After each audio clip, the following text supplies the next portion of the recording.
बिस्मिल्लाहिर्रहमानिर्रहीम। मैं हूं प्रोफेसर शिराज सागर और आप देख रहे हैं मेरा चैनल गुफ्तार एकेडमी।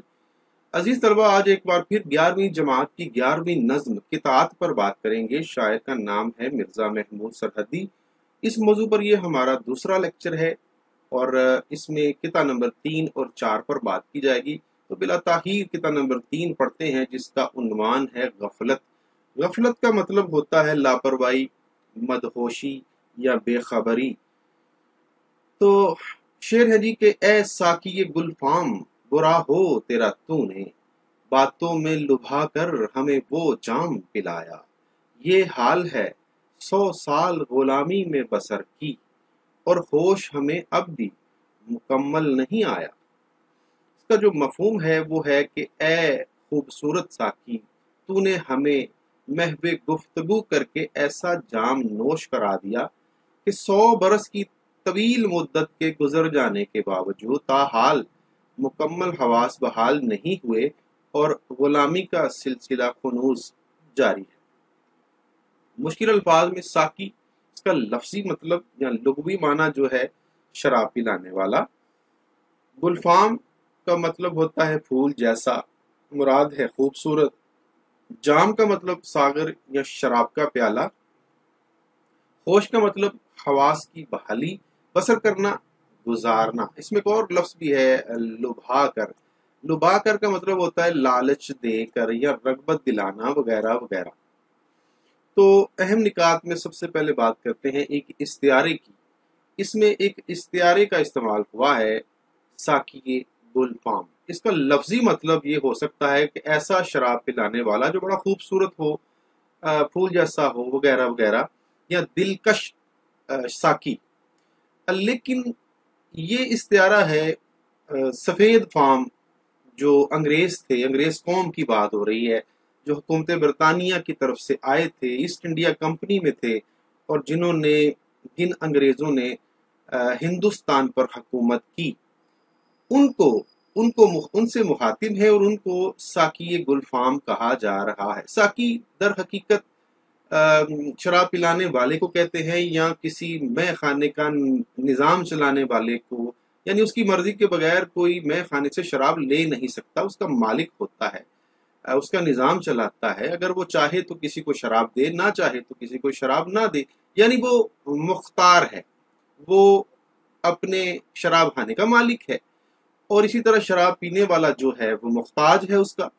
तो यहाँ इस्तियारात से काम लिया गया है, क्योंकि उस दौर में दुनिया के मालिक वही थे। ब्रिटिश गवर्नमेंट, अंग्रेज कौम पूरी दुनिया पर हुक्मरानी कर रहे थे। 300 से 400 साल तक उन्होंने पूरी दुनिया पर हुक्मरानी की है।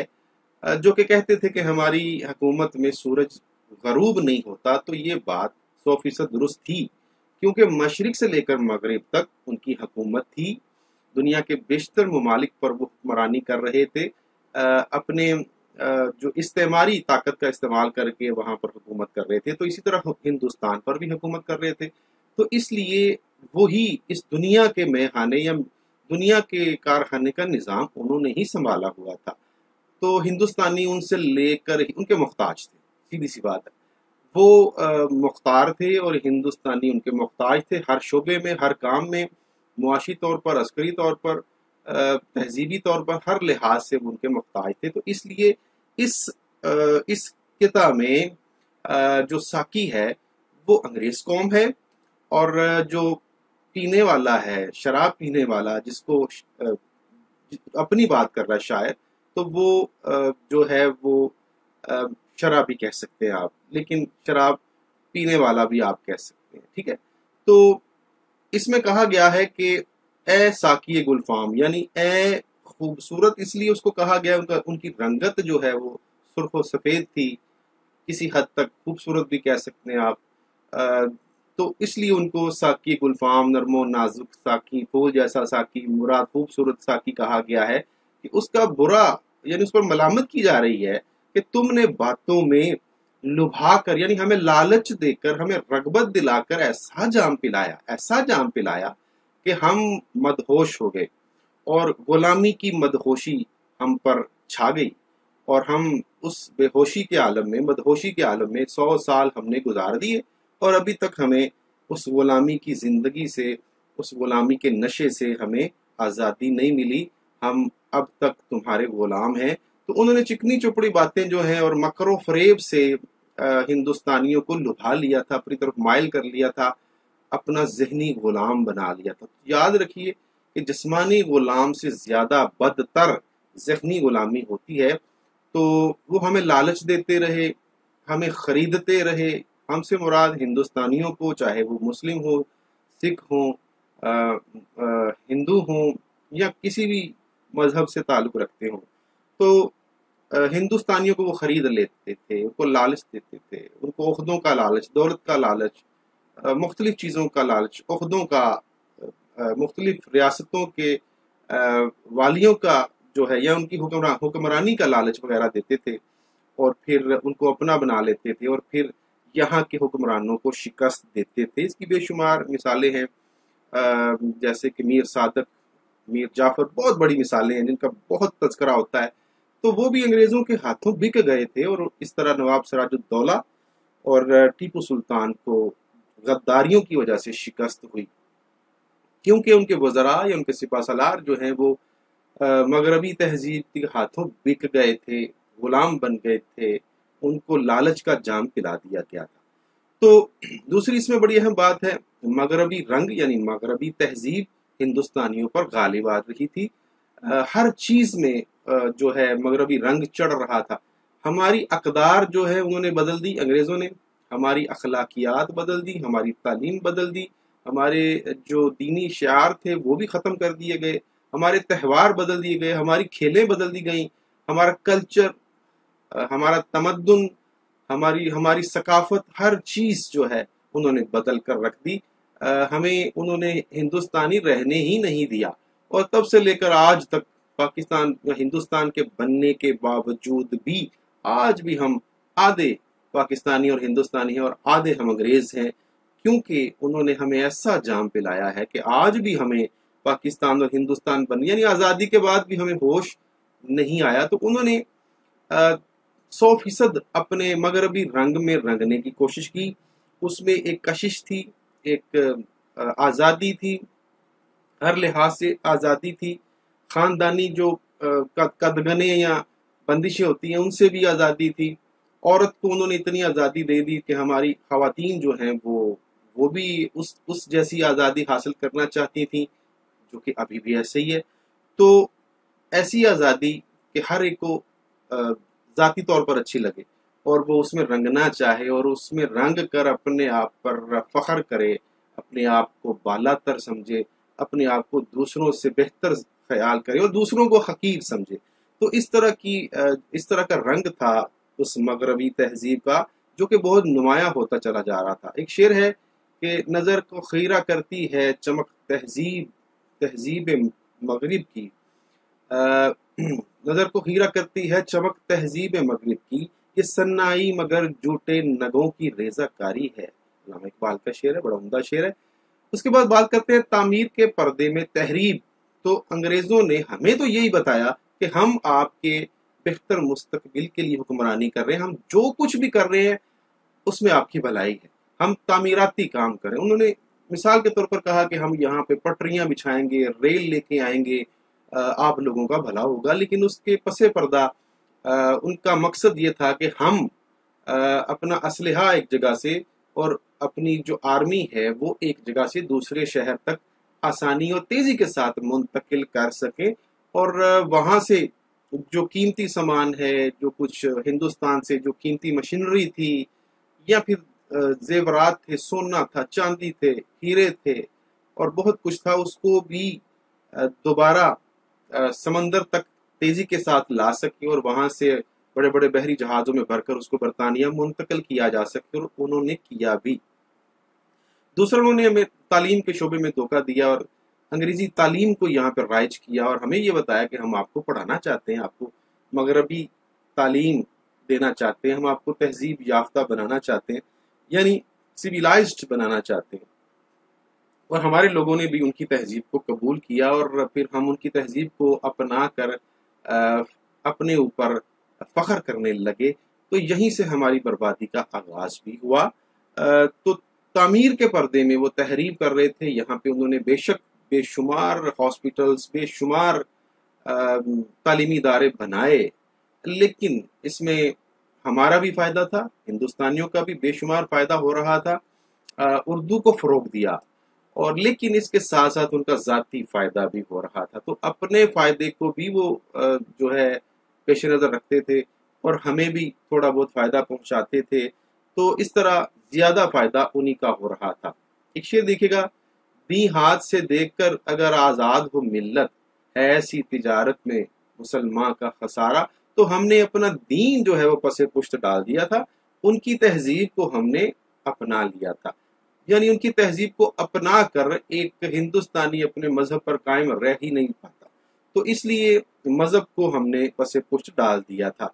फिर लॉर्ड मैकाले का निज़ाम तालीम जो था, जो कि राइज किया गया, बल्कि लॉर्ड मैकाले खुद कहता है कि मुझे एक ऐसे निज़ाम तालीम के लिए हिंदुस्तान भेजा गया है जिसका मकसद क्लर्कों की पैदावार है। ये उसके अपने अल्फाज है। और फिर वो ये भी कहता है कि हमारी जो तहजीब है वो जिस्मों की बजाय अजहान को गुलाम बनाएगी, यानी हमारे दिमागों को, हमारे जहनों को। इसमें कोई शक भी नहीं है कि हम जिस्मानी तौर पर तो आज़ाद थे, लेकिन जहनी तौर पर आज भी उनके गुलाम हैं। तो लॉर्ड मैकाले का जो निज़ाम तालीम है, जो उसने राइज किया, जो क्लर्कों की पैदावार के लिए था, वो आज भी राइज है। 75 साल होने को आए हैं पाकिस्तान बने हुए, लेकिन 75 सालों बाद भी वही तालीम राइज है, वही निज़ाम राइज है। इंतहाई नाकस निज़ाम तालीम है पाकिस्तान का, कि आज भी फ़कत डिग्रियां बांटी जा रही हैं, क्लर्क पैदा किए जा रहे हैं। आज भी हम उनकी तालीम को अपनाकर फ़ख्र महसूस करते हैं। अपनी तालीमात हमने छोड़ दी हैं, ख़ास तौर पर इस्लामी तालीमात से हमने बिल्कुल मुंह मोड़ लिया है, कुरान और सुन्नत से मुंह मोड़ लिया है, अपने दीन से मुंह मोड़ लिया है।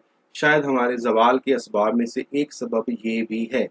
फिर यहाँ पे जो 100 साल गुलामी की बात की गई है, तो ये इसलिए की गई है कि अगर हम देखें तो 1803 में अगरचे अंग्रेज दिल्ली में दाखिल हो गए थे, फतह कर लिया था, लेकिन फिर भी उसके बाद मुगलों का जो निज़ाम हुकूमत था वो किसी हद तक काम कर रहा था, अगरचे के कठपुतली के तौर पे था। लेकिन फिर भी 1857 की जंग आज़ादी तक बराए नाम ही सही, लेकिन मुगलों की हुक्मरानी थी। तो 1857 की जंग आज़ादी के बाद वो बराए नाम मुगलों की हुकूमत भी खत्म कर दी गई और बेशुमार जुल्म सितम किया गया। तकरीबन सिर्फ दिल्ली में दारुल खिलाफे में 27,000 मुसलमानों का कत्लेआम किया गया। मुख्तसर ये कि 100% जो अंग्रेजों की हुकूमत थी वो हिंदुस्तान पर कायम हो गई। ये कब हुई? 1857 में। और फिर उसके बाद 1947 तक ये हुकूमत कायम रही। ये 90 साल बनते हैं, लेकिन शायर ने 100 साल की बात की है, तो तकरीबन हम 100 साल कह सकते हैं कि तकरीबन एक सदी तो हो ही जाती है जो अंग्रेजों ने 100% हिंदुस्तान पर हुक्मरानी की। पहले भी हुक्मरानी करते रहे, लेकिन मुकम्मल तौर पर जो है वो 1857 के बाद शुरू हुई। और फिर वो जुल्म सितम की दास्तान शुरू हुई। ऐसी जुल्म सितम की कहानियां हैं कि ना मैं आपको बता सकूंगा और ना ही आपकी समातें उसको सुन सकेंगी। इंतहाई दिलखराश और इंतहाई इंसानियत सोच सलूक किया गया। तो 100 साल गुलामी जो थी उसमें उन्होंने हमें मुख्तलिफ किस्म के लालच देकर, हमें उस लालच को ही उन्होंने शराब का नाम दिया है इन दो अशार में, कि 100 साल से हम उनके लालच में आकर उन्होंने हमें लुभा लिया, हमें अपनी तरफ माइल कर लिया, हमें मुख्तलिफ किस्म की जो है रगबतें दिलाई गई और अपने ही रंग में रंगने की कोशिश की। तो आज भी हम उनकी जहनी गुलामी से आज़ाद नहीं हो पाए। आज भी 100 साल हो चुके हैं, हम उनकी गुलामी से बाहर नहीं निकल पाए। आज भी हम उनका लिबास पहनकर, उनकी जुबान बोलकर, उन जैसा कल्चर अपनाकर, उन जैसा रहन सहन अपनाकर हम अपने आप को दूसरों से सुपीरियर महसूस करते हैं। और जो उन जैसा ना बने, उन जैसे कपड़े ना पहने, उन जैसी टाई ना पहने, उन जैसा रहन सहन ना हो, आज़ादी ना हो, तो हम उसको हकीर समझते हैं। जो उनकी जुबान ना बोले, हकीर। इसकी सबसे बड़ी मिसाल ये है कि अगर कोई गलत उर्दू बोले तो उसकी पकड़ नहीं है, उसका मजाक नहीं बनाया जाता, उसको हकीर नहीं समझा जाता। वो भी किसी एहसास कमतरी का शिकार नहीं होता। जबकि इसके बरक्स अगर कोई हम में से अंग्रेजी गलत बोले तो लोग उस पर हंसते हैं, उसका मजाक उड़ाते हैं। वो खुद जो है एक कम्प्लेक्स का यानी एहसास कमतरी का शिकार हो जाता है। तो यहीं से आप अंदाजा लगा लें कि अपनी जुबान हम ना बोलें तो कोई बात नहीं, गैरों की जुबान अगर जो हमारी है ही नहीं वो अगर हम ना बोलें तो हमारा मजाक उड़ाया जाता है। जबकि हम अपनी मादरी जुबान, अपनी कौमी जुबान भी ठीक तरह से नहीं बोल पाते, लेकिन अपनी मादरी और कौमी जुबान ठीक तरह से ना बोलें तो ये कोई बड़ी बात नहीं है। लेकिन अंग्रेजी अगर गलत बोलें तो हम पर फतवे लग जाते हैं, हमें तनकीद का निशाना बनाया जाता है, तो हमें जाहिल समझा जाता है, उजड़ गवार समझा जाता है, हमें अनपढ़ समझा जाता है। तो यहीं से अंदाजा हो जाता है कि हम ज़हनी तौर पर कितने आज़ाद हैं। यकीनन हम आज़ाद नहीं हैं। इस किता की तशरीह में हवाले के तौर पर एक शेर, इस तशरीह को इस शेर पर ख़त्म करते हैं। अल्लामा इकबाल का शेर है, अपनी मिल्लत पर क़यास अक़वाम में मगरिब से न कर, खास है तरकीब में कौमे रसूल खाश में। अब चलते हैं किता नंबर 4, जो कि इस नज़्म का या इन 4 नज़्मों के मजमूए का आखिरी किता है, रेडियो। जिनको अंग्रेज का कानून हो अजबर उनसे, और सब पूछ मगर शरा के अहकाम न पूछ। रेडियो में भी जो कुरान की तलावत न सुने, उन मुसलमानों की औलाद का इस्लाम न पूछ। मफहूम है जी कि असर हाजिर के मुसलमान इस्लाम से ना आशना हैं। अगर इत्तफाकी तौर पर रेडियो पर तलावत शुरू हो जाए तो ये नाम नेहाद मुसलमान सुनना गवारा नहीं करते। अजबर का मतलब ज़बानी याद होना, शरा का मतलब इस्लामी अहकामात, शरीयत भी कह सकते हैं, इस्लामी कानून भी कह सकते हैं, फ़िक़्ह भी कह सकते हैं, वगैरह वगैरह। अहकाम हुक्म की जमा है, इसका मतलब है फरामीन। फरमान उसकी वाहिद है और फरामीन उसकी जमा है।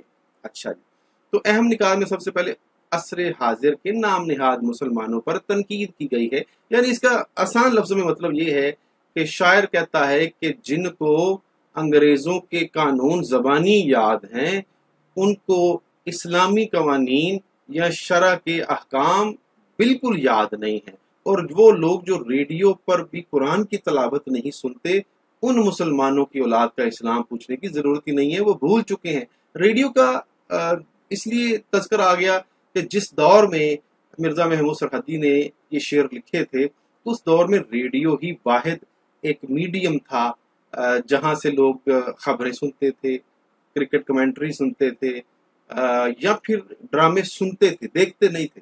तो मैं आपको इसकी वजाहत बाद में करूंगा कि रेडियो का जिक्र क्यों आया और रेडियो किस तरह का होता था। टीवी नहीं होते थे, इंटरनेट नहीं होता था, मोबाइल नहीं होते थे, या फिर सोशल मीडिया कतई तौर पे नहीं था, इलेक्ट्रॉनिक मीडिया तक भी नहीं था। अगर कोई मीडिया था तो सिर्फ रेडियो तक महदूद था। एक शेर देखिएगा कि छोड़कर मस्जिदें जा बैठे हैं मैं खानों में, वाह क्या जोश तरक्की है मुसलमानों में। अकबर इलाहाबादी का शेर है जी।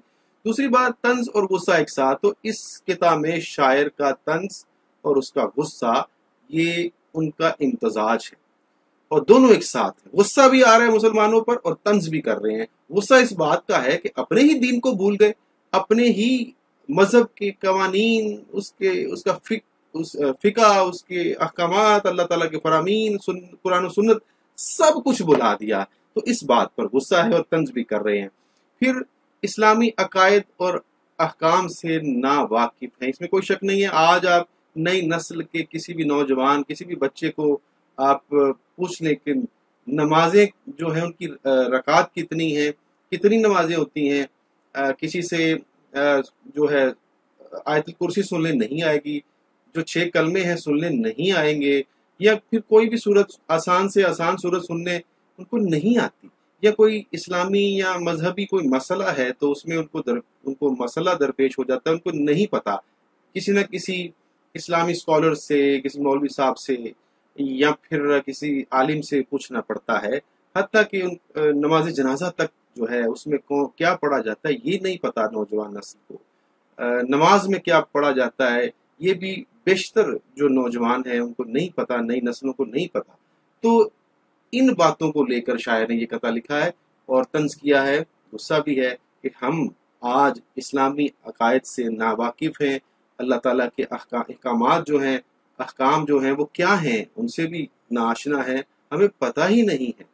وہ زمانے میں معزز تھے مسلمان ہو کر، اور تم خار ہوئے تاریک قرآن ہو کر۔ پھر بات کرتے ہیں جی انگریزی تعلیم و تہذیب۔ پھر ہم وہی بات کریں گے جو پہلے بات کی، اس شعر میں بھی، اس کتاب میں بھی انگریزی تہذیب اور انگریزی کلچر کی بات ہو رہی ہے۔ اس سے پہلے جو کتاب نمبر 3 تھا اس میں بھی وہی بات ہو رہی ہے۔ تو انگریزوں نے ہندوستان کو جتنا توڑا مروڑا ہے شاید کسی اور کو اتنا نہ کیا ہو۔ یہاں ہمارے دماغوں کو مفلوج کر دیا گیا تھا، ہمیں احساس کمتری کا شکار کر دیا گیا تھا کہ آپ کی زندگی حقیر ہے، جبکہ مغربی تہذیب جو ہے وہ بالا تر ہے، وہ سپیریئر ہے۔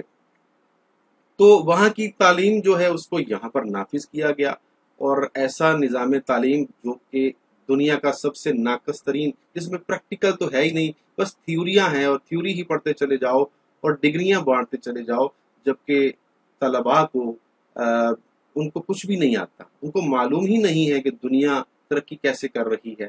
سائنس پر کوئی کام نہیں ہو رہا، ٹیکنالوجی پر کوئی کام نہیں ہو رہا، ہم دوسروں کے مرہون منت ہیں، ہم دوسروں کے محتاج ہیں، ہم آج بھی دوسروں سے قرضے لے کر اپنا ملک چلا رہے ہیں، ہم اپنے ذخائر جو ہیں ہمارے پاس، گیس کے، پیٹرولیم کے، کوئلے کے، ہم اس سے استفادہ نہیں کر پا رہے، ہم اپنی ٹورزم کو پروموٹ نہیں کر پا رہے، جبکہ ہمارے پاس دنیا کے بلند ترین چوٹیاں، وادیاں، خوبصورت وادیاں ہیں، ہمارے پاس پیٹرولیم کے ذخائر ہیں، ہم نہیں نکال پا رہے، ہمارے پاس کوئلے کے ذخائر ہیں، ہم ان کو یوٹیلائز نہیں کر پا رہے، ہمارے پاس نہری نظام ہے، ہم اس سے فائدہ نہیں اٹھا پا رہے۔ تو ہمارے پاس بہت کچھ ہے، وسائل بہت ہیں، لیکن اس سے کہیں زیادہ مسائل ہیں۔ ہمارے ملک میں بے شمار جو سماجی برائیاں ہیں، اور کسی ایک ایک برائی ہو تو پھر اس کا ذکر کیا جائے، یہاں تو ہزاروں لاکھوں برائیاں ہیں، بہت سارے اسباب ہیں جن کی وجہ سے آج ہم پسماندہ ہیں۔ تو انگریزی تعلیم و تہذیب کو اپنا کر ہم کبھی کامیاب نہیں ہو سکتے۔ ہم بہت سارے ملکوں کی ایسی، جیسے کہ جاپان ہے، چائنا ہے، یورپ کے دوسرے ممالک ہیں جو کہ انگریزی تعلیم سے دور ہیں، انگریزوں سے دور ہیں، تو وہ اپنی قومی زبان میں تعلیم حاصل کر کے آج ترقی یافتہ کہلا سکتے ہیں، تو ہم کیوں نہیں کہلا سکتے؟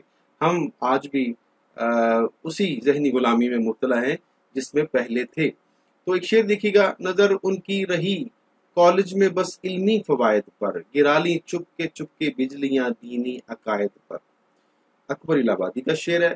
آخر میں ریڈیو کی بات آ گئی، تو ریڈیو کا ذکر کیوں آیا؟ کیونکہ اس دور میں صرف ریڈیو ہی ہوتا تھا، ٹی وی نہیں تھا، ریڈیو پر ہی لوگ گانے سنتے تھے، ریڈیو پر ہی کمنٹری سنتے تھے، ریڈیو پر ہی ڈرامے سنتے تھے، ریڈیو پر ہی خبریں سنتے تھے، تو ریڈیو کے علاوہ اور کچھ نہیں تھا۔ تو لوگ ایک چھوٹا سا ریڈیو پاس رکھتے تھے، اس میں سیل ڈالتے تھے، ایک چھوٹا سا اینٹینا ہوتا تھا، اس کو نکالتے تھے، اس کو پھر اس کی فریکوینسی کو چیک کرتے تھے، گھماتے تھے، دیکھتے تھے سگنل کہاں پہ آ رہے ہیں، پھر کسی نہ کسی چینل کا سگنل جو ہے وہ پکڑ لیتے تھے، اور پھر خبریں، گانے اور ڈراموں کا سلسلہ چل پڑتا تھا۔ یاد رکھیے گا کہ ٹی وی تب تک عام نہیں تھا، کسی بڑے شہر میں کسی گھر میں آج سے 50 سال پہلے بھی یہی عالم تھا، یا پھر چھوٹے شہروں میں تو بالکل ناپید تھا۔ تو ٹی وی جو ہے وہ نایاب تھا، ریڈیو جو ہے وہ بہت عام تھا، تو لوگ ٹریکٹرز پر بھی کام کرنے والے، محنت کش کھیتوں میں کام کرنے والے بھی اپنے پاس ریڈیو رکھتے تھے، سیل ڈالتے تھے اور دنیا بھر کی خبریں سن لیتے تھے، اور ڈرامے دیکھے نہیں جاتے تھے، صرف ان کی آواز سنائی دیتی تھی، اور آواز سن کر ہی اسے ان پر گزارا کر لیتے تھے۔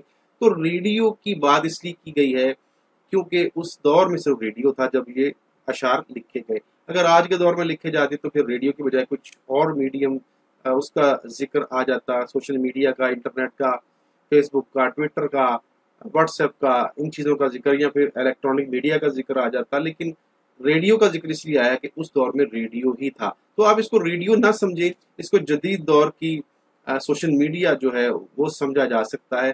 تو آج کا نوجوان سوشل میڈیا میں اتنا کھو گیا ہے، موبائل میں اتنا کھو گیا ہے، انٹرنیٹ میں اتنا کھو گیا ہے کہ حقیقت میں اس دور سے بھی زیادہ غفلت کا شکار ہے، اور ان کو دینی احکامات، قرآن و سنت سرے سے یاد ہی نہیں ہے، نمازیں بھول چکے ہیں، وہ دینی عقائد بھول چکے ہیں، اور اگر انہیں کچھ یاد ہے تو یہ یاد ہے کہ کون سی فلم آئی ہے، کون سا ڈرامہ چل رہا ہے، یا کون سی لیگ چل رہی ہے، کرکٹ کہاں پہ ہو رہی ہے، یا پھر اپنے من پسند جو ہیں وہ ٹک ٹاک پر گانے سن رہے ہیں.